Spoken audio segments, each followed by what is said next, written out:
A ver, chicos, hablar sobre alucinógenos, ¿no? Y ya también, como ustedes, sus compañeros nos han hablado, nos han explicado bastante de estos alucinógenos, ¿no? Entonces, acá tenemos a un personaje interesante, ¿no? A ver si lo reconoce o no. El sombrero loco, ¿no es cierto? ¿Por qué nos dice? ¿Qué cosa tiene el sombrero loco? No tiene colores. Claro, generalmente, ¿qué es lo que nos dicen? El libro en sí, el libro de Alicia en el País de las Maravillas, dice, va a narrarnos diferentes situaciones alucinantes. Porque, vamos a ver, y cada uno de los personajes de Alicia en el País de las Maravillas también nos dice, pues, es un caso patológico psiquiátrico en particular. Entonces, vamos a ver, pues, ¿no? Esto también es relacionado. Ahora, ¿qué cosas eran los fármacos o las drogas alucinógenas, ¿no? Estas son drogas que van a causar alucinaciones, ¿no? La persona no puede distinguir lo que es real de lo que no es. Y obviamente van a producir alteraciones mentales, intelectuales, emocionales, afectivas y hasta del comportamiento, porque la persona se va a desinhibir completamente, ¿no? Y obviamente también se las conoce como psicodélicas o psicomiméticas. ¿Por qué? Porque van a presentar, ¿sí? Que se llama síntomas iguales a las que presentan los pacientes que tienen, pues, psicosis.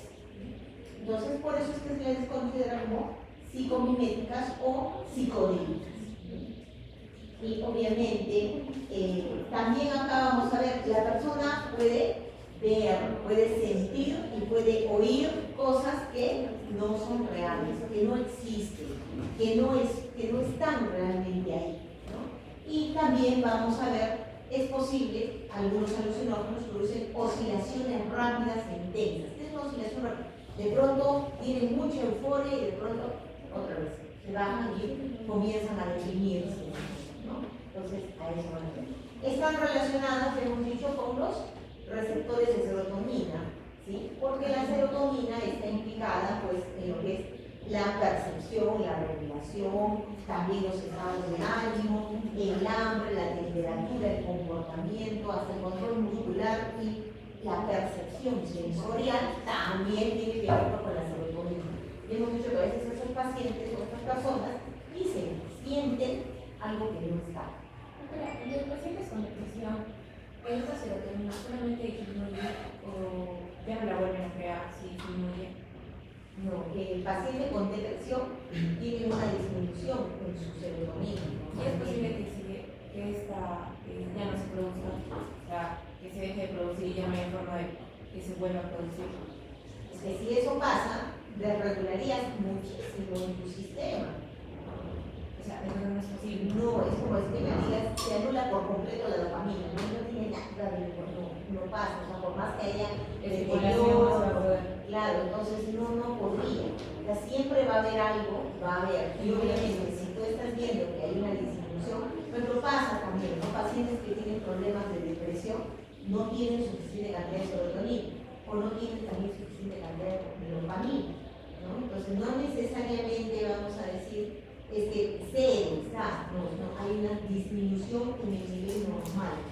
En el Navarra me encontré una paciente que me dijo que estaba depresiva y que el psiquiatra le había dicho que ya no tenía serotonina y que no había forma de que la vuelva a producir. A mí también me sonó muy raro porque yo dije, ¿para qué entonces los medicamentos si no vas a estimular nada? Porque cada suplemento ya no tienes. Por eso tienes que tener en cuenta también que los medicamentos lo que hacen es trabajar con las cosas entonces por ahí lo que sucede es que de repente es que también depende del médico cómo le enfoque a la paciente. Entonces para asustarla de repente, para decirle tienes que tomar medicación porque no hay de otra, ¿no? Entonces a veces sí pues alarman un poco al paciente para que haga un modo, pues si no, porque como no hay otra forma, ¿sí? Es un poco difícil, pero si ustedes se dan cuenta, de todas formas, la serotonina tiene que ver con muchos procesos y tiene que ver con la homeostasis. Entonces, si no tiene absolutamente nada, entonces Entonces, muchos sistemas no van a funcionar, no solamente es que va a tener regresión, ¿sí? Tendría otros problemas más, como no creo que vaya a estar caminando tranquilamente en su casa, yéndose a su casa, si no tiene serotonina ni ninguna más del cuerpo.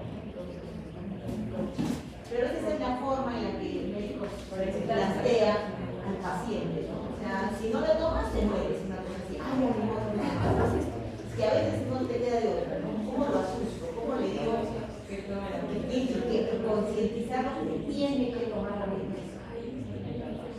Muy bien, vamos a encontrar también que se van a clasificar en derivados del indol, donde está el LSD, la psilocibina, la dimetiltriptamina y la dietiltriptamina, que son análogos a la serotonina.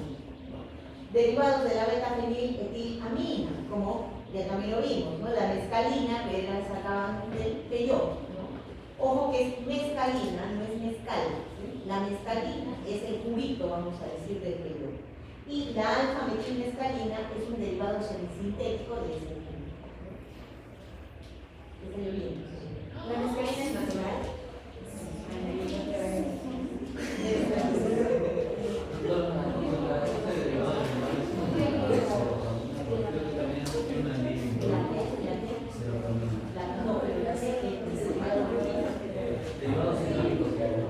Sí, los derivados cetónicos sí. Tienen claro que van a trabajar con receptores de serotonina. Debe tener el mismo metabolismo. Claro, tienen exactamente casi lo mismo y actúan con los mismos receptores, ¿no? Por eso es que la psilocibina, que me estabas preguntando, va a funcionar a ese nivel. Funciona, por ejemplo, en estos pacientes que tienen una baja importante de serotonina. No la están produciendo en una cantidad adecuada. Entonces, se les está dando la psilocibina y actúa justo en ese receptor. Entonces, aumenta. Pero se les da cantidades pequeñas, porque este es un agonista. Entonces, aparte del efecto normal que debe tener, aumenta. Entonces, por eso a dosis pequeñas y está viéndose que pues, les ayuda un poco. Pero sí, acá también vamos a ver algo. No es un tratamiento de primera opción, ¿sí? O sea, por ahí me dicen, vamos a trabajar con psilocibina, ¿sí? En pacientes que tengan, que se llama depresión, sí, pero ¿en qué pacientes? O sea, me llega esta deprimida, no, a ella está, ¿de una vez le doy? No, tengo que ver, ¿sí? De repente ella no es candidata, ¿sí? ¿Cuándo va a ser candidata? Cuando le hemos dado todo lo que teníamos en el arsenal, por decirlo de alguna manera, y nada funciona. Y nada funciona y ya estamos viendo que está en una depresión muy grande, que ya de repente ya intentó incluso atentar contra su vida. Entonces, ok, ahí vamos a intentarlo. Puede ser candidata para darle a los niños. Pero nuevamente decimos, no le damos en dosis pues, que le va a producir alucinación. Vamos a darle lo más bajo posible. Y vamos a ir controlando al paciente. Muy bien. También tenemos los cannabinoles, hemos dicho, como el delta-tetrahidrocannabinol, que es pues la marihuana y el ayahuasca. Recordemos, ¿qué cosa es una psicosis? La psicosis son estos efectos que realmente se iban a presentar en estos pacientes que tienen, pues, que han consumido LSD, ¿no? Pero, como ven ustedes en la figurita, ¿qué dice, qué tiene la persona? Está teniendo una alucinación, está viendo a un diablito, no sé, a un monstruito, ¿no? Y todavía le hace así, ay, voy por ti, por tu familia, ¿no? Entonces, y que le está hablando, o sea, no solamente lo está viendo, sino también lo está escuchando. Pero realmente está, no, porque, o sea, según la referencia que nos hace la figura, es en su mente lo está teniendo, ¿sí? Él está mirando algo que no existe. Y está escuchando algo que tampoco está produciendo ningún sonido, ¿no? Entonces, esa es una alucinación.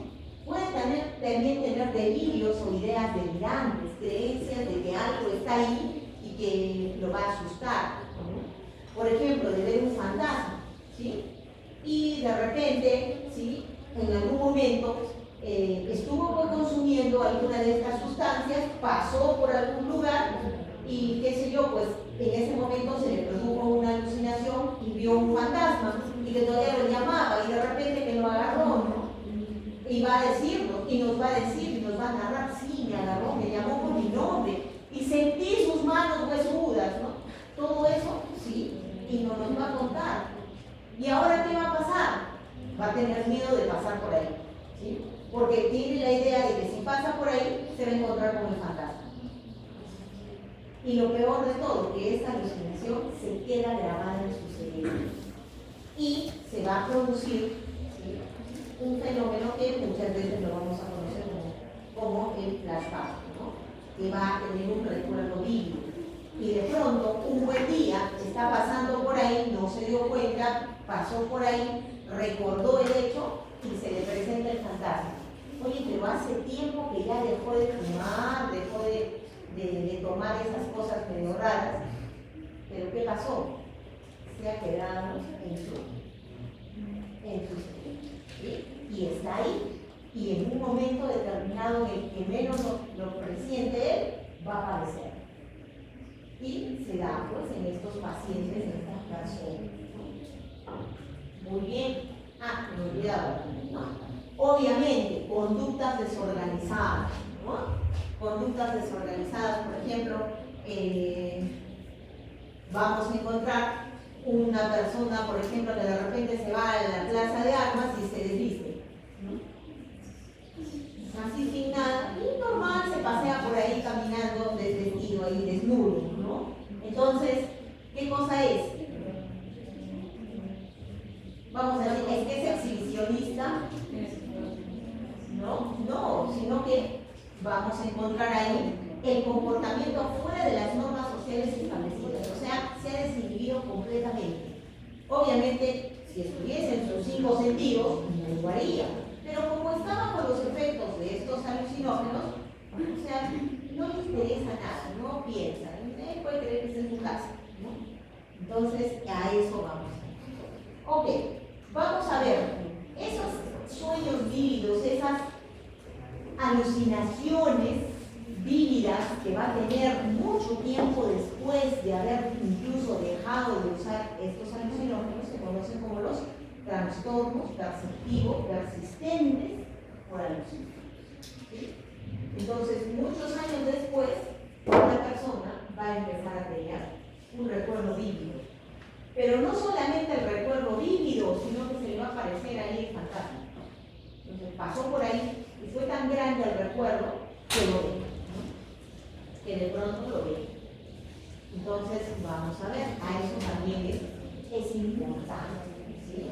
Y puede tener, pues, y nos va a decir, sí, mira, ahí está, ¿no? Pero oye, ahí no hay nada.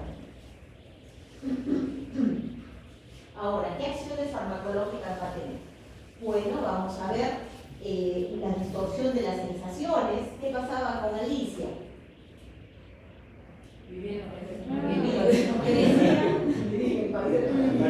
Crecía y se hacía chiquito. ¿Por qué crecía y por qué se hacía chiquito? Comía un honguito ahí. Comía un honguito y se hacía chiquito. Ahora ya tiene más sentido. Entonces también va a ver los objetos más chiquitos, más grandes, los va a ver lejanos, los va a ver cercanos, ¿sí? Los va a ver cercanos.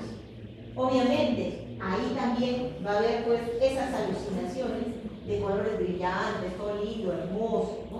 Que dura algunos minutos. Por lo general van a durar pocos minutos. Va a tener alucinaciones visuales. Entonces, por ejemplo, acá un basural, pero él viene y mira, ¡oh, qué lindo, qué hermoso, qué bello! Y todo el mundo dice, ¿pero qué cosa? Pero para él esto es hermoso. Colores brillantes, colores fuertes, vívidos, alegres, ¿no? Por eso es que está feliz, ¿no? No solamente en visuales, sino también auditivos. Incluso le podemos poner una música horrible, ordinaria, vulgar, y él que va a decir, qué divino, es la mejor melodía que he escuchado en toda mi vida, ¿no? Por eso se nos dice, ahí es donde nace ese se crea este rock and roll y el arte psicodélico de los años 60, 70. ¿Sí? ¿Sí han visto películas de esas ambientadas en esas épocas? ¿Sí? ¿Cómo era la ropa en esa época? La moda. Suelta y de colores brillantes, ¿no es cierto? A eso vamos a ver. Suelta y de colores brillantes.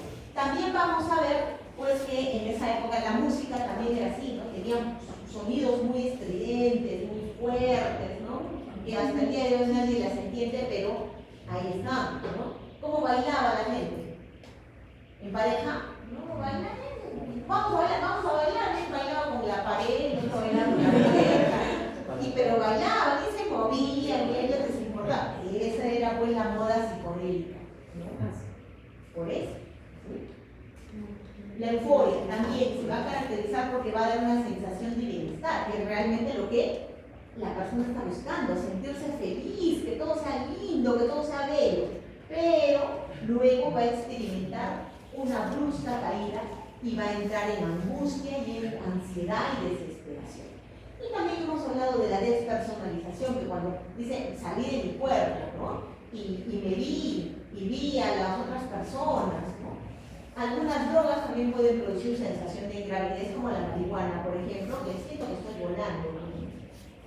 Y obviamente ahí también vamos a ver problemas importantes, porque como estoy volando, me voy a ir volando hasta el otro lado y me cruzo, me salto y me caigo. O a veces, como no tienen percepción, también van a ocurrir muchos accidentes. ¿Cuáles van a ser? ¿No? De que no vi y me caí, o no vi, o yo creí porque estaba en el primer piso y había estado en el quinto piso, ¿no? Entonces, también. Por lo general, las experiencias alucinógenas, o sea, el pico máximo para el LSD va a ser de 3 horas, ¿sí? Pero la droga va a tener efecto por 12 horas. El pico, 3, ¿no? Por eso es que el LSD ya se prefieren muchos, porque le va a dar pues, un tiempo bastante grande de esa emoción, de esa euforia, ¿no? La marihuana entre 2 a 4.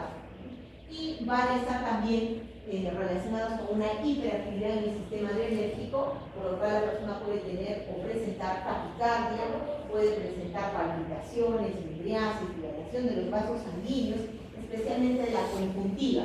Y es por eso que vamos a ver que las personas que fuman marihuana, después de haber fumado marihuana, tienen, ¿sí?, ese problema de los ojos rojos, ¿sí?, de los ojos rojos, inyectados. Dicen, uy, está con los ojos inyectados, no es que se ha inyectado nada, ¿no? Sino que es producto de, después de haber fumado, viene ese problema. ¿Qué mecanismos de acción? El LSD y sus amiguitos de su grupo, ¿sí?, van a trabajar o van a interactuar con nuestros receptores, ¿sí?, serotoninérgicos, dijimos, 2A y 2C, principalmente, ¿sí? 2A y 2C. Mientras que la marihuana va a utilizar los receptores cannabinoides, ¿sí? Cannabinoides, el cannabinoide 1 y el cannabinoide 2. El cannabinoide, bueno, ahí lo tienen, ¿no? Ese es un gráfico. Van a estar relacionados con la producción y la activación de segundos mensajeros y van a también trabajar con algunos canales. Ahora, ¿cómo se descubrieron esto? Se vio que la marihuana actuaba en un canal que usaba la anandamina, ¿sí? La anandamina, que era un estimulador endógeno de estos receptores. Y por ahí se siguió investigando y se descubrieron que estos receptores son receptores cannabinoides. Entonces, si nosotros tenemos un receptor cannabinoide es porque tenemos una sustancia cannabinoide que nuestro cuerpo produce. Y a esos vamos a llamarlos los endocannabinoides. Y los endocannabinoides van a producir efectos parecidos, pero más leves, ¿sí? Leves. Entonces, vamos a tener, a veces nos podemos poner eufóricos o no, sin necesidad de haber consumido nada de esto, ¿no? ¿Podemos estar eufóricos o no? Sí. Cuando estamos felices, ¿sí? Algo bueno pasó, o de repente estamos pues riéndonos, contándonos chistes, no sé, por ahí, ¿no? O algo alegre pasó, ¿no? algo importante pasó, un acontecimiento, campeonó el Perú, ya, por ejemplo, vamos a estar así, ay, qué bueno, campeonó el Perú, algo que no era esperado, porque todo el mundo dice, va a perder, ¿no? Pero por ahí vamos a decir, oye, no, sí, vamos a ver el partido hoy día y ganamos. ¿Cómo se van a sentir? ¡Ay, qué lindo! ¿Ganamos? ¿O qué van a hacer? ¡Uy, euforia! ¿Y se tomaron algo? ¿Se fumaron algo? No, es porque producimos este tipo de endocannabinoides que nos conducen a esa euforia, pero no es una euforia en la que ustedes van a decir, ay, ahora sí, bueno, ¿no? O veo elefantes rosados, o estoy viendo un unicornio. Y si hay una persona que fuma marihuana de la que puede poder esa como que capacidad de crear sus propios sí hay, sí es. Recuerden que todo lo que nosotros damos de fuera del cuerpo, entonces el cuerpo lo anula para regularlo. Por eso es que esa persona, luego que termina el efecto, tiene un bajón, porque normalmente tenemos una oscilación más o menos, pero como ya no la necesita producir porque siempre viene de fuera, ya no la produce. Y eso genera también claro que es así. Entonces ahí tenemos que nosotros producimos también estos endos. La farmacocinética, ¿cómo se da? Generalmente, si hablamos del LSD va a ser vía oral, ¿sí? Pero si hablamos de la marihuana, va a ser inhalada, a decir verdad, ¿no? Y vamos a ver, ¿también se come la marihuana? Los brownies, los pastelitos de marihuana, ¿no? Que tienen alta concentración de la planta, ¿sí? ¿Cuál es el problema? Que cuando la comemos, ¿qué va a pasar? Tiene que digerirse, tiene que pasar al hígado, que recién al que se llama torrente sanguíneo, y recién va a ir hacia el sistema nervioso central. Entonces se va a demorar entre 45 minutos, más de media hora. En cambio, si la fuman, ¿qué pasa? En la segunda, tercera piteadita, que le llaman ellos, en la tercera piteadita ya está sintiendo los efectos. ¿Ah? Aparte de que es un humo y... Claro, pero para él, el que es adicto, le gusta más y va a ser mejor más, ¿sí? Pero para disimular la cosa, bueno, el pastelito, no, tú comió mi pastel, mi brownie verde, ¿no? Nada más, ¿no? Ahora, hay algunos también que la mastican, ¿sí? Y se toman como la chachada de coca que hacemos acá en el Perú, así pues su chachada de marihuana, ¿no? Entonces van pasando su juguito, pero igual ese juguito también tiene que pasar por el hígado, ¿no? Y ese nos dice demora todavía 30 minutos. Y el pastelito demora más porque el pastelito no tiene solo, pues el pastelito viene con huevo, alimenta, necesita, ¿no? Entonces viene con todo eso, se demora un poco más en digerir, ¿okay? Ahora, antiguamente se creía que esta práctica de utilizar una pipa era más saludable, entre comillas. ¿Por qué? Porque creían que, bueno, acá tienen ustedes como un tubito, ¿no? Entonces se coloca acá adentro y la marihuana se enciende, va calentándose y va liberando y haciendo burbujear en el agua. Y por acá sale el vapor de agua con la marihuana, pues ya que puede inhalar. Entonces, ¿qué creían ellos? Que obviamente el agua iba a servir como una especie de filtro, ¿sí? Y iba a filtrar los componentes y entonces iba a ser más saludable, ¿no? En el año 2009 se hizo todo un trabajo que duró bastante tiempo, un par de años, y demostraron que más bien el hecho de que pase por el agua liberaba algunos otros componentes, haciendo mucho más tóxica la inhalación orgánica. Es tóxica a nivel del sistema nervioso central. De todo, sí. Lógicamente el cuerpo presenta algún cambio.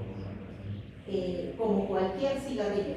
Pero si no se fuma, Como si no se fuera. el hígado, la Claro, tiene metabolización hepática y tiene presión renal.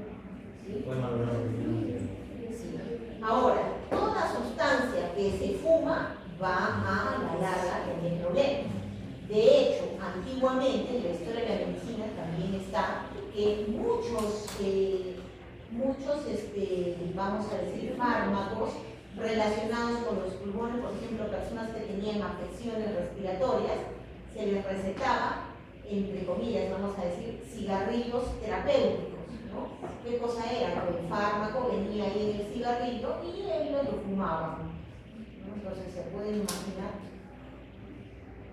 Y pues me ayudaba con el problema en ese momento, pero me ayudaba un poquito, pero por otro lado me hacía pues tiras todo el resto, ¿no? Obviamente. Pero eso que dicen de los vapos, ahora también entonces causan los problemas. Sí va a causar, o sea, es igual nicotina. ¿Por qué te dice? O sea, tiene menos concentración de sustancias que se llama cancerígenas, menos sustancias, pero igual tiene nicotina, tiene otros componentes asociados que hacen que la persona vaya, está bien, van dejando de fumar, pero igual están fumando, ¿sí? Igual está introduciendo ese humo en el cuerpo. Ahora, porque es un cigarro electrónico, me dicen, pero está interesando, ¿sí? Y está interesando en nicotina. Es igual que el parche de nicotina, una maravilla, pero ¿qué cosa es el parche? Nicotina. ¿Sí? Es para que la persona no sienta, no extrañe la nicotina en su cuerpo.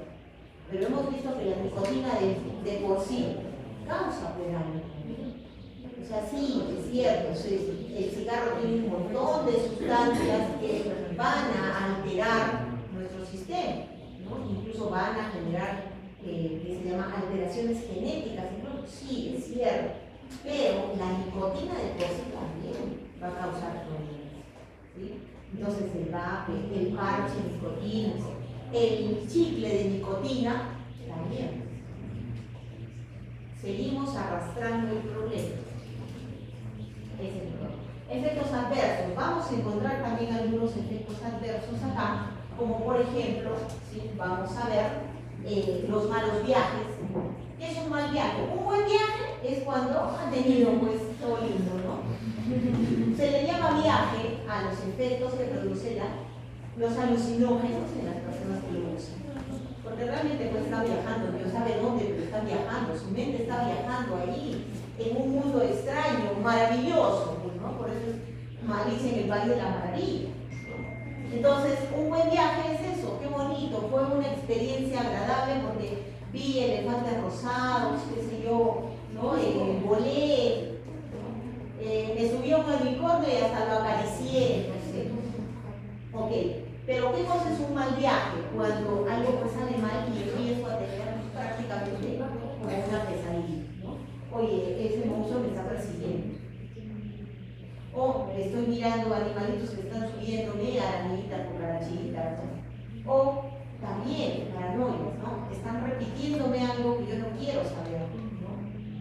O la persona, lo típico de las películas, ¿no? Hizo algo malo, la persona nadie sabe, y de pronto empieza a fumar estas cosas, entra a una habitación y cree que todo el mundo lo está señalando y le dice, ah, tú hiciste esto, ¿no? O también de pronto recuerda algún hecho traumático en su vida, ¿no? Por ejemplo, qué sé yo, pues, el papá que lo correteaba con la correa. Y entonces empieza a tener esa alucinación. Empieza a ver por ahí en las esquinas al papá con la correa, por ejemplo, ¿no? Entonces, esas cosas. Ese es un mal viaje, ¿no? Y a veces ese mal viaje también puede aumentar la cantidad de accidentes. ¿Por qué? Porque por correrse del papá que le está correteando, que no existe, claro, se cae, se tira, se salta por ahí y no había nada, ¿no? O también, como hemos dicho, ¿no? Se suben a las barandas, ¿sí? Se suben a las barandas y creen que están en el piso, se van así y se van al vacío, ¿no? O también en Estados Unidos hubo muchos problemas sobre esto también. ¿Cuál era? Venían los trenes. Ustedes saben, un carro todavía puede frenar, demora alrededor de 8 a 10 segundos en frenar, ¿sí? Pero un tren, no, el tren no para, no frena. Así quiere, ¿no? Comienza a frenar allá y termina por allá, ¿no es cierto? Entonces, ¿qué pasa miraban el tren y lo miraban lejos y resulta que el tren ya estaba acá, se lo llevaba lejos. O también, ¿sí? La creencia que tienen fue por la alucinación. No soy Superman, ¿sí? Entonces el tren viene, se choca y Martín el tren se abuela, ¿no? Lo esperaban ahí por el tren, ¿no? Entonces, a eso va, ¿sí? Ese tipo de accidentes son los que llevaban a desmontar. Indicaciones. En el Perú no hay nada. Todas son drogas de abuso y todas son ilegales. La única con la que se está trabajando un poco es con el aceite de cannabis. Ahora, es verdad que en la antigüedad se estaba utilizando, no en la antigüedad, hace el siglo pasado, sí se usaba el LSD para tratar psicosis. Pero ¿qué pasó? ¿Qué se vio? Que en vez de que mejore la persona, empeoraba, tenía más alucinaciones y también empezó a hacer dependencia. Entonces, o sea, ya por acá teníamos un problema y ahora estamos peleándole otro problema. Entonces, ya sabemos, el único con el que se trabaja actualmente que tiene cierta autorización es el aceite de cannabis, ¿no? Muy bien, ya sabemos ahí el LSD, sus efectos van a iniciar entre 30 a 90 minutos después de haber sido ingerida, porque es una pastillita, o también la típica, ¿no? Ustedes van a ver esta imagen, la lengua con una estampillita. ¿Sí? Cada vez que ustedes vean LSD, ¿sí? O algo que tenga que ver, por ejemplo, rock psicodélico, moda psicodélica, siempre van a ver la lengua con la estampilla. ¿Por qué? Porque el LSD se comercializaba así, en estampillas, ¿sí? Entonces, así, coloridas, bonitas, de caritas felices, ¿no? Y ahí se impregnaba el LSD, entonces lo colocaban en la lengua y empezaba a disolverse en la lengua. Y se absorbía a través de todos nuestros sistemas igual y era más rápido. Entonces, eso es característico, ¿sí? El peyote también ahí conozcamos, ¿no? Es ese cactus que no crece acá, crece en Norteamérica, ¿no? Entre México y Estados Unidos, ¿no? Muy bien. Ahí lo vamos a encontrar y tiene la forma, puede parecer, no sé si un botón o parece una corona, por eso también se le llama corona, ¿no? Y se puede hacer, pues, ¿no? un extracto o también se hace hervir y de ahí se extrae la mescalina, que hemos dicho, no es lo mismo que el mezcal, ¿sí? Esta es la mescalina, que es esa droga alucinógena, o perdón, alcaloide alucinógeno, y su derivado, que también puede ser semisintético. ¿Por qué? Porque es un derivado de esa mescalina. ¿Cuál es la dosis? Vamos a decir, entre 0.3 a 0.5 gramos, y el efecto también va a ser duradero, más o menos unas 12 horas. Va a ser más duradero. Ok, aquí tenían a la psilocibina. La psilocibina es un alcaloide que se extrae de un hongo, ¿sí? Y ahí tienen, pues, ¿no? Estos honguitos característicos que también van a crecer y pueden secarse, pueden cocinarse, pueden congelarse y no van a tener alteración en el componente principal que viene siendo la psilocibina. Entonces también pueden secos soportar mucho tiempo y bueno, trasladarlos así secos. También está, vamos a ver, se puede consumir fácilmente, se agrega a veces alimentos a la misma comida para quitarle ese amargo que tiene. Y vamos a ver también que sus efectos van a iniciar los 20 minutos después de haber sido ingeridos y van a durar alrededor de 6 horas, ¿no? Y también vamos a ver, es ilegal, pero hay personas que lo cultivan pues ahí en su casa para su consumo.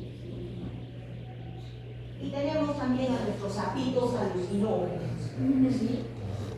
Que este sí no es que el sapito genera un alcaloide, el sapito produce una toxina, ¿sí? Y esa toxina, ¿sí? Esa toxina produce modificaciones de los estados de conciencia. Entonces la persona está pues, es como decir que entra en trance, ¿sí? Y hablando con los dioses. Por eso es que también vamos a ver, los aborígenes se competían por poderes sobrenaturales, porque cuando los tocaban, ¿sí? O cuando ingerían la babita, porque es una babita que ellos producen, como mecanismo de defensa. ¿Por qué? Porque viene el depredador, ¿sí? Lo quiere masticar, entonces apenas lo toca con su lengua, porque obviamente lo que hace es le da un lenguatazo y se lo mete a la boca, ¿sí? Entonces en el momento en que la lengua del depredador toca con la babita que se llama del sapito, ¿sí? Inmediatamente empieza a sentir ya los efectos alucinógenos y entonces el animal se relaja y abre la boca. Entonces el sapito sale y se va, ¿no? Entonces es un mecanismo de defensa, ¿sí? Y es muy poderoso. Es una bufotoxina. Recuerden, el que se llama el sapo es un bufo, ¿no? Un bufo. Entonces, esa es la bufotenina, ¿sí? La bufotenina. Y esa bufotenina, ¿sí? Nos dice, produce un efecto, un ataque masivo, ¿no? Sobre el sistema nervioso central y hace que la persona incluso se adormezca, se paralice y cree que está hablando con los dioses. Y va a tener ese tipo de modificación de la conducta muy precisa. Entonces, si yo me desdoblé, me llevaron en una nave espacial, entonces también va a ser enorme. Estos sapitos viven en nuestra Amazonía. Es ilegal también tener los sapitos, pero por ahí mucha gente los tiene de mascotas, pero no porque es amante de los animales, sino porque de vez en cuando puede dar su latita. Entonces, vamos a ver. Doctora, ¿el mozo es de sapo alucinógeno o es de otro animal? No, es que los sapitos son bufos, por eso se llama bufotoxina. Ok, el ayahuasca es un brebaje también nuestro. El ayahuasca, la bebida de ayahuasca es un cocido de varias plantas, incluyendo la liana conocida como ayahuasca, la chacruna, la ropita que no me acuerdo qué se llama, ¿sí? Y otra más. Entonces, eso se hace hervir, se cocina y se prepara ese brebaje también conocido como ayahuasca. Ahora, el ayahuasca es una de nuestras plantas sagradas. Tenemos varias plantas sagradas. ¿Cuáles son? El ayahuasca, San Pedro, ¿qué más? La coca, ¿sí? Y el tabaco. Pero el tabaco no para fumarlo, sino para beberlo, ¿sí? Entonces, igual hacen sus cocinaditos, sus hervidos con el tabaco y lo beben. Ahora, en el norte incluso tienen una costumbre, en una colchita, ¿sí? Y lo beben por la nariz, ¿sí? Por la nariz. Eso es muy característico. Obviamente son altamente tóxicos, ¿sí? Este también, sí, ¿no? El ayahuasca, obviamente, estaban todos los rituales. Estas plantas sagradas estaban en los rituales. No era algo que toda la gente podía acceder y tomar, no. Era únicamente para los sacerdotes. ¿Por qué? Porque ellos eran los que hablaban con los dioses, ¿no? Claro. Claro. Y ellos ahí se encerraban, hacían todo un proceso, purificaban su cuerpo, ¿no? Y luego se tomaban eso. O sea, no es que así nomás íbamos y nos tomamos, no. Todo un proceso, incluso la alimentación previa antes de hacer el brebaje y antes de beberlo, tenían todo un ritual, ¿no? Eso sí también es interesante. Pero bueno, vamos a ver. ¿Se sigue utilizando el ayahuasca en el Perú? Sí, se sigue utilizando. Ahora más bien ya se ha restringido porque antes pues se conseguía en cualquier parte, se iban los chicos al ¿qué se llama? Al bosque y de repente al día siguiente tres muertos. ¿Por qué? Porque realmente pues, o sea, le va a disminuir la presión, ¿sí? Le disminuye la presión, entran en como una especie de trance, se quedaron desmayaditos. El frío que hace en la sierra peruana, murió con el gobierno. Otra razón, otra causa de muerte, el ayahuasca sí o sí produce vómitos, y vómitos, yo recuerdo que algunos de los pacientes decían que he vomitado creo que desde la primera mamadera que he tomado un libro, todo, y es parte de su proceso, ¿no? Entonces, imagínense, están en calidad de bultos porque no pueden ni moverse y están vomitando, hay una alta probabilidad que se activen vómitos. ahí en medio de Dios sabe dónde, ¿alguien lo podrá socorrer? No, no podemos. Entonces, han habido muchas muertes. Por eso es que ahora se sigue haciendo la práctica, pero en lugares autorizados, ¿no? Entonces, en Cusco hay como 3, en Ayacucho hay creo que 1 o 2, no me acuerdo. Y vamos a encontrar que en el Perú también, en Talcahuano, sí, se llama en Tarapoto, hay una clínica de desintoxicación de drogas que utiliza el ayahuasca como medio para ayudar a la desintoxicación, ¿no? Una clínica que es muy cara, peruanos casi no van, siempre vienen de otros países. También los médicos que trabajan ahí, en su gran mayoría, son franceses o alemanes. Tal igual. Ahí la buscan en internet, sí la pueden encontrar ahí desde la clínica que utilizan ayahuasca en Tarapoto.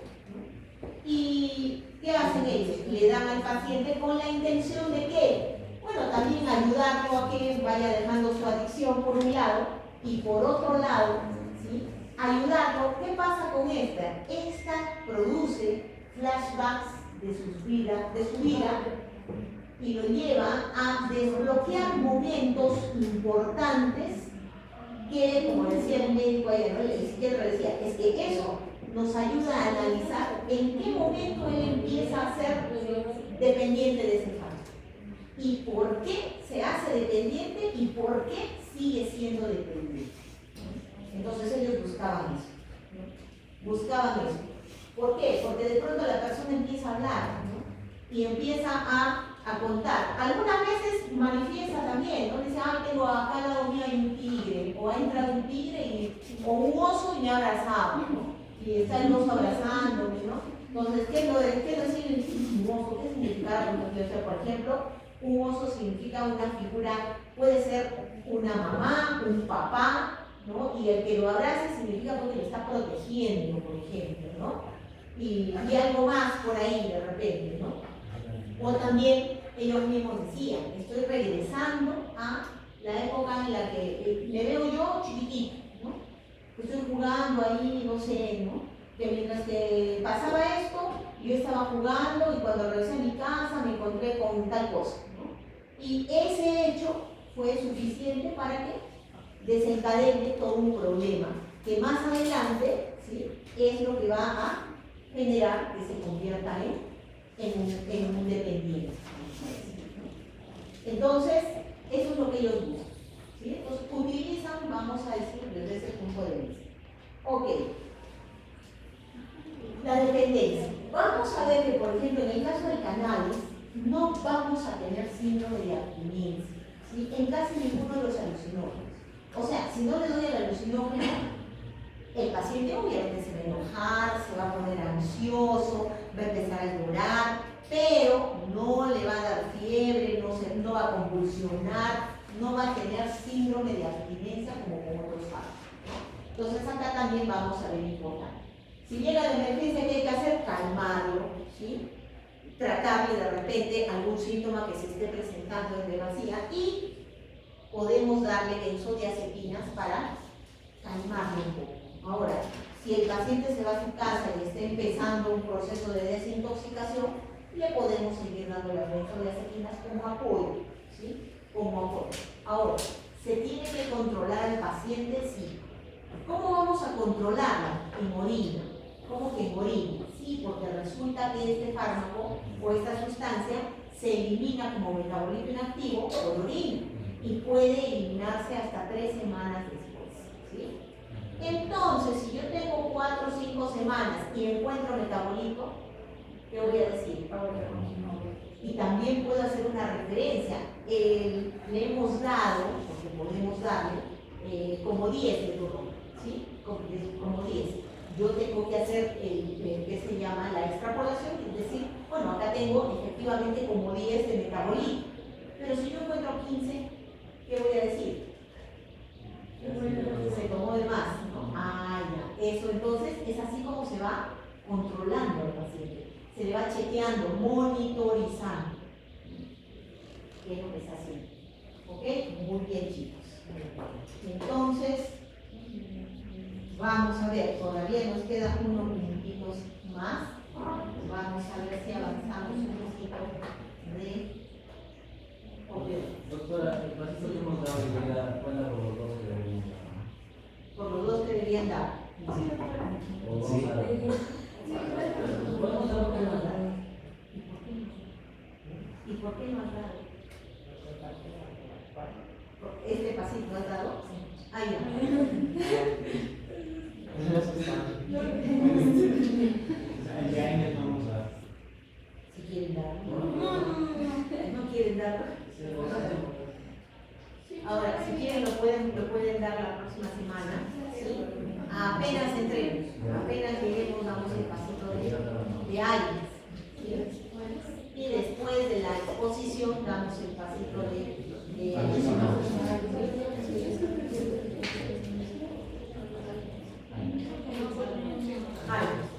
a ver, vamos a ver rápidamente opioides, ¿no? Hablamos la semana pasada ya de los opioides que se conocen desde hace más de 7.000 años, porque se empezaron a usar hay noción de que se usan desde hace de 5.000 años antes de Cristo.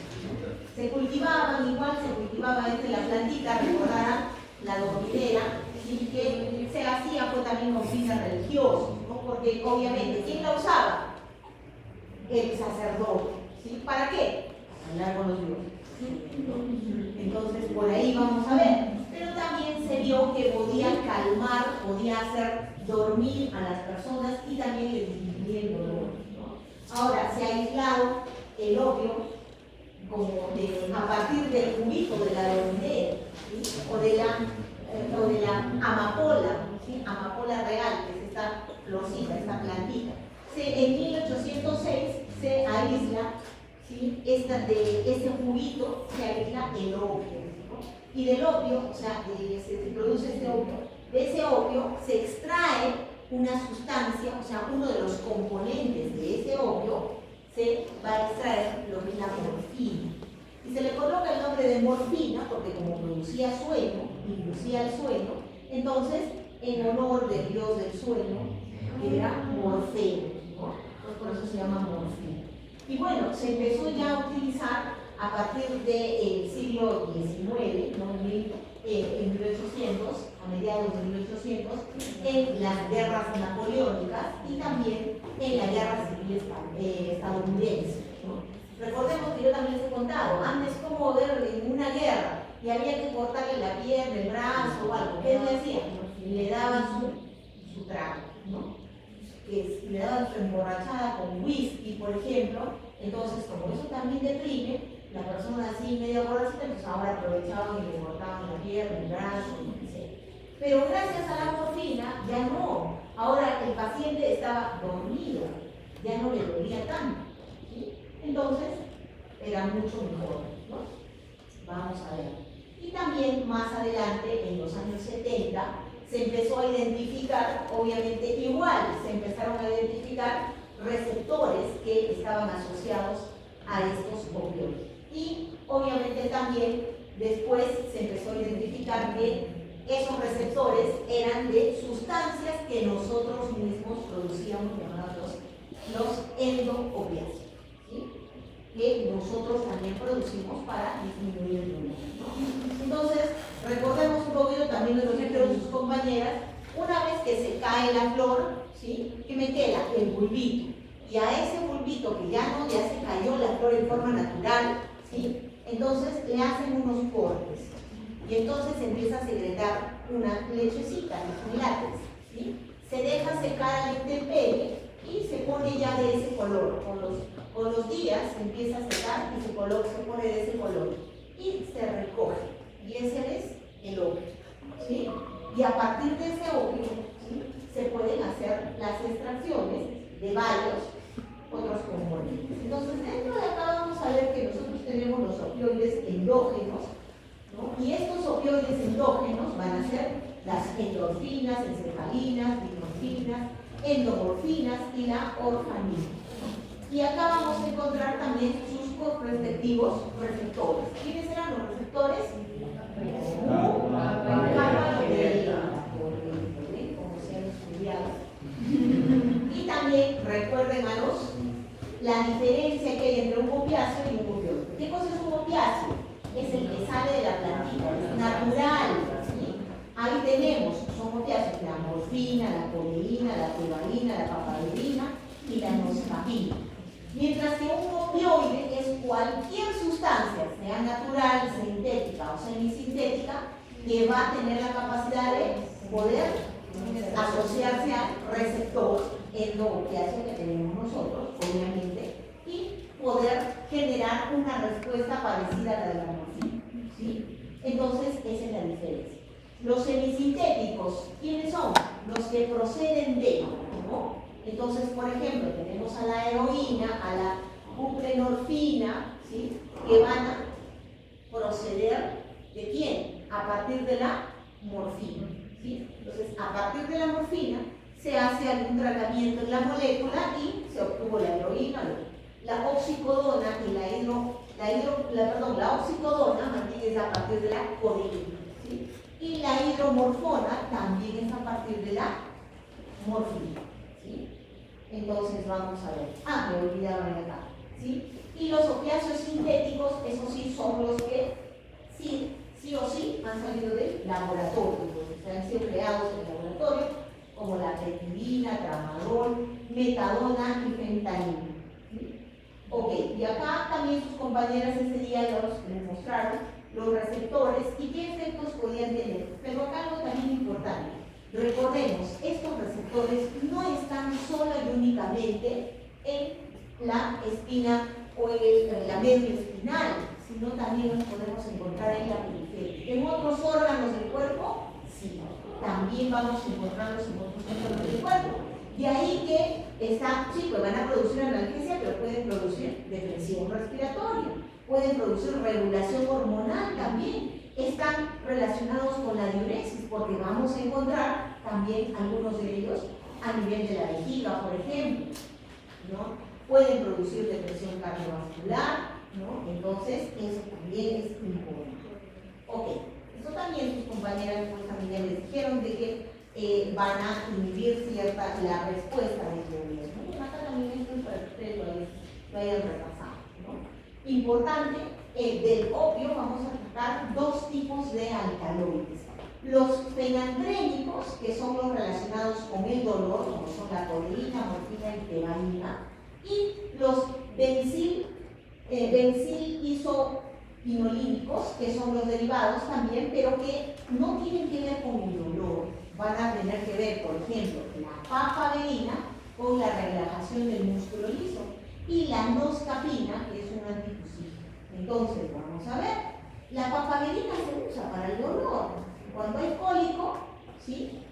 Cuando hay cólico se usa la papaverina. Pero si no está implicada en los mecanismos del dolor, ¿por qué calma el dolor?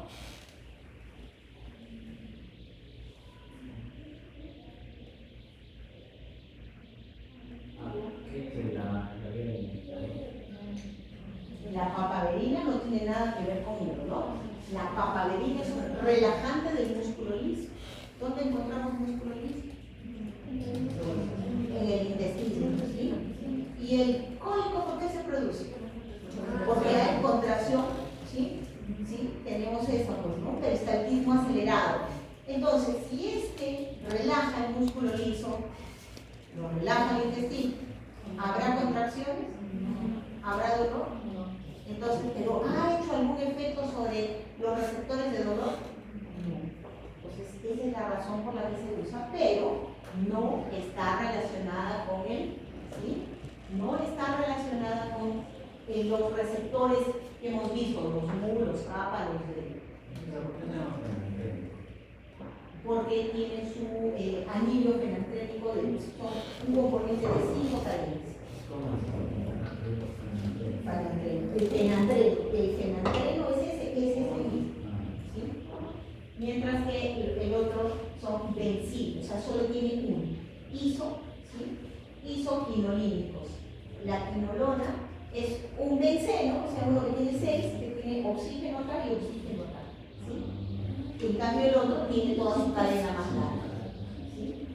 Tienen diferentes estructuras. Ok, bueno, sobre el sistema nervioso central van a actuar inhibiendo el dolor. ¿Qué es lo que hacen? Recuerden eso, va a trabajar a nivel de, obviamente, la sustancia gris, nos dice, va a haber también van a actuar en el sistema límbico, porque los receptores MU se encuentran en la médula y en la corteza. En la médula, ¿qué hacen? Inhiben la vía ascendente del dolor. ¿Se acuerdan que esto hemos visto también? Hemos visto el año pasado, por ejemplo, en el fisio. ¿Qué cosa? Vamos a tener, ¿sí?, la sensación dolorosa en los receptores nociceptores, ¿sí? Y de ahí iban a pasar hacia la médula. Y de la médula subían hacia al tálamo y del tálamo al corteza. Esa es la vía ascendente, ¿sí? ¿Dónde actúan ellos? Hemos dicho que estaban en la médula espinal, los receptores MU, ahí, y lo inhiben y ya no va a subir la respuesta, ¿sí? Pero también potencian más bien la vía descendente. ¿Qué hace la vía descendente? Recuerden eso también. De la corteza cerebral retorna la señal de me duele, ¿sí? Pero por un lado, recuerden que bajaba y de pronto se bifurcaba. Por un lado iba hacia el órgano motor y por el otro lado iba a la regulación del dolor. ¿Y en qué consiste la regulación del dolor? En que se va a activar la vía de esos endoopiáceos, o sea, la producción de estas sustancias que me van a inhibir el dolor. Entonces, al potenciar esa vía descendente de que se formen estos opiáceos, va a disminuir también el dolor. ¿Sí? ¿Entendido esto? Muy bien. Muy bien. Entonces, ¿qué es lo que hace? ¿Qué es lo que pasa con el receptor opiáceo? El receptor MU. Es un receptor que está ligado a una proteína G inhibitoria. Recuerden bien, las proteínas G que iban a excitatorias y las inhibitorias. ¿Sí? Ok, ese es una inhibitoria. ¿A quién inhibe? A la adenilatociclasa. Adenilatociclasa tiene que ver con la formación de AMP cíclico. ¿Sí? Entonces inhibe a la formación de AMP cíclico. Y al inhibir el AMP cíclico, ¿sí?, cierra los canales de calcio y más bien abre los canales de potasio. Sale el potasio de la célula y la célula se hiperpolariza. Y si la célula se hiperpolariza, ¿qué pasa con la célula? Se inhibe. Y si estamos hablando de una neurona, no va a haber transmisión sináptica, ni eléctrica ni química, ¿no? Y se inhibió. ¿Se inhibió quién? La vía ascendente. ¿Sí? Eso es lo que va a ver. También los vimos que habían puestos agonistas puros, ¿sí?, los agonistas parciales y los antagonistas, antagonistas y los agonistas, ¿sí?, y los antagonistas. Acá tenemos más facilito, ¿sí? Entonces, ¿qué me dice? El agonista puro, generalmente vamos a ver, están asociados al receptor MU, ¿sí? ¿Y qué cosa van a hacer? Se unen al receptor y van a generar, ¿sí?, el efecto. ¿Sí? Perfecto. ¿Qué cosa es un agonista antagonista? Bueno, agonista antagonista es el que se une por un lado al receptor MU y lo inhibe, ¿sí? Pero se puede unir al kappa o podría ser al delta, dependiendo del fármaco, y lo activa. Entonces, inhibe por un lado al MU, pero activa al kappa o al delta. Por eso es agonista y antagonista al mismo tiempo, ¿sí?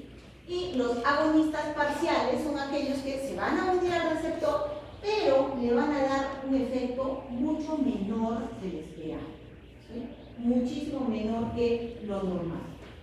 Y los antagonistas, ¿qué hace el receptor antagonista? En primer lugar, va a venir y va a sacarlo de ahí, ¿sí?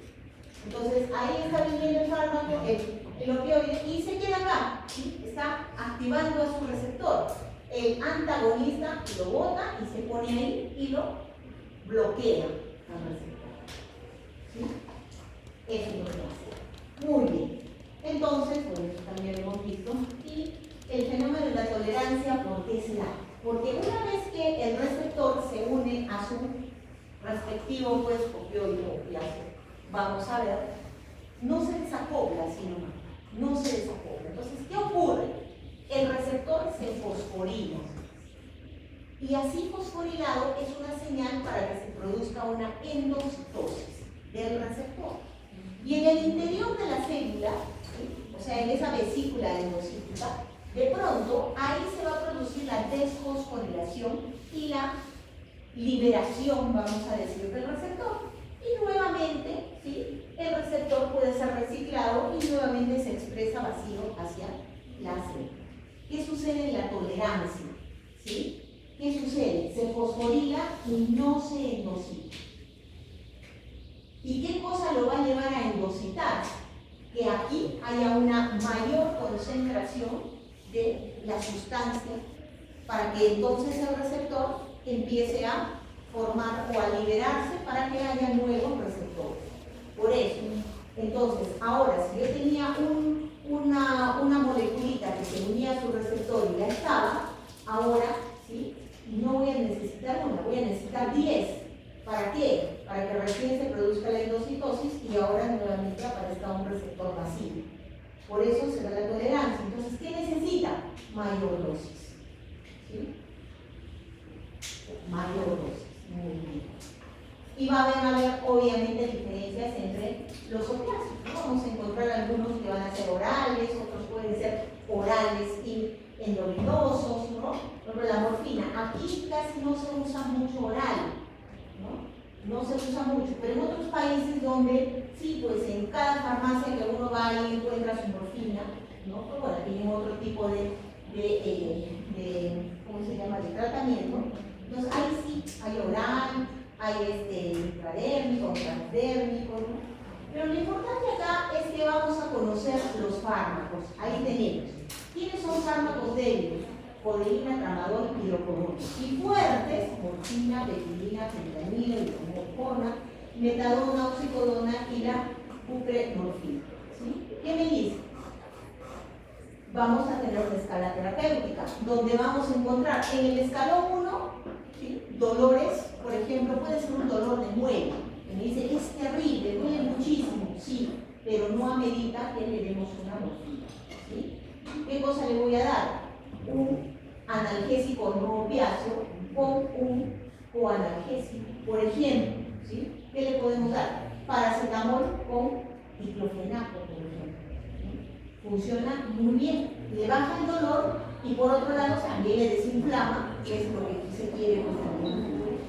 Muy bien. Pero y el dolor aumenta más, ¿sí? Ya es insoportable. ¿Qué le puedo dar más bien ahí? Ahí sí ya puedo trabajar con un opiáceo. ¿Cuál? Uno pues más débil, codeína, tramadol, ¿no? Con alguno de ellos puedo trabajar. No, ya el dolor es mucho más fuerte. Ah, ya, ahora sí, morfina me podríamos dar. Pero si ya la cosa se ha vuelto pues ya insoportable, ya tenemos que trabajar una neuromodulación, sedar al paciente, de repente inducirlo al coma, ¿no? Entonces ahí también vamos a ver. Doctora, ¿este tramador es para el dolor musculoesquelético o En general, es dolor, ¿no?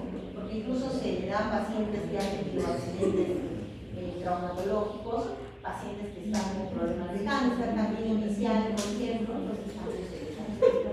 y bueno, todos, la hipnosis, la euforia, la amiosis, todos van a estar relacionados con los receptores MU, ¿sí?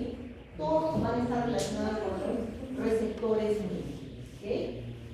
Y puede también producir, ojo, hemos dicho en algún momento, parálisis a nivel respiratorio. ¿Por qué? Porque va a ir paralizando lo que conocemos como la rigidez del tronco, ¿sí? O la parálisis troncal. ¿Qué cosa es? Va paralizando los músculos, ¿sí?, de todo el tronco, incluyendo los intercostales del diafragma. Y si eso se paraliza, no hay respiración y la persona muere por asfixia, ¿sí? Ok, ¿qué más vamos a ver acá? Bueno, también la morfina pues se absorbe un poquito por vía oral, mucho mejor es por vía parenteral. Igual acá en este caso no se trabaja. La intoxicación, bueno, ¿cómo se se trabaja la intoxicación crónica. Generalmente vamos a trabajarla, ¿sí? Va a venir como una especie de síndrome de abstinencia y también le podemos ir dando, ¿sí? El otro fármaco que es la naltrexona, ¿sí? Y este es vía oral, entonces le vamos dando poco a poco, ¿sí? Le vamos dando poco a poco, ¿sí? Contraindicaciones, también vamos a ver, pues, obviamente, en EPOX no dar en insuficiencia renal y en insuficiencia hepática, hipertensión endocrinal tampoco, porque produce dilatación de los vasos sanguíneos, y empeoramos la dosis, ¿no? En el parto y en niños. En el parto, más bien retrasa, ¿sí? Retrasa las contracciones, porque también va a producir, pues, ¿sí? Relajación del músculo liso y el útero del músculo liso. Y también depresión respiratoria en el bebé, nace y muere. Entonces, también, bueno, ahí tienen algunos